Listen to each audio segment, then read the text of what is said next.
The only bit that I sort of probably dissented from was one of his last comments, that Nigeria was an afterthought and for the British, and that there was nothing deep about their strategizing for it.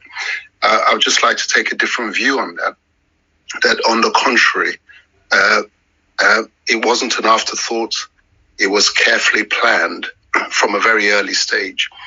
I traced the planning for the colonization of our space.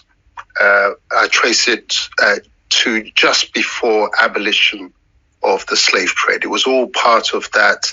What are we going to do next? Discussion. Now that we can't trade in those people by way of the slave trade, what happens next? And the evidence of the strategy or the aspects of the strategizing is evident as follows. They weren't going to fight their way in at the outset. You can imagine that if massive, in fact, the debates in Parliament over abolition of the slave trade took all of 20 years.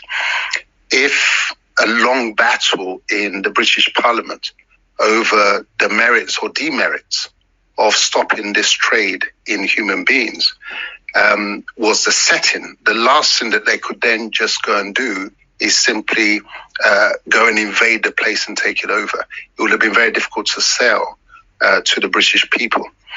And so the strategy was using the cover of abolition of slavery, which was 1833, the act was passed, using that cover, and also, as I said, abolition of the slave trade, using that as a cover to now push the colonization agenda.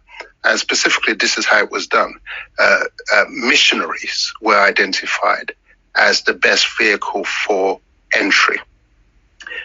Trade, switching the trade from the trade in human beings to the trade in commodities. That was the second head of the invasion, and only the military dimension came in at the very last stage when treaties of protection that Basil mentioned were now being placed before our traditional rulers, and those who refused to sign were simply deposed and often exiled, if not killed. So it was a very careful and well thought through strategy, and a key part of the strategy was the corporate vehicle that Basil mentioned. Because again, in the circumstances where there had been this huge debate lasting 20 years in the House of Commons and reported in the British press, the government, i.e. the British government, couldn't be seen to be the one now taking over these territories by way of colonization. So it was a very clever strategy that the Europeans, not just the British, the Europeans used, which was the use of corporate vehicles to carry out the same exercise. So this is how the Goldie's Royal Niger Company comes into the picture, because it was that company that was doing the colonization or the colonizing. It was only when the government was now ready to step out from the shadows, which was at 1900, that the corporate vehicle, the Royal Niger Company, was then nationalized. It was bought by the British government off Goldie and the fellow shareholders by way of a takeover.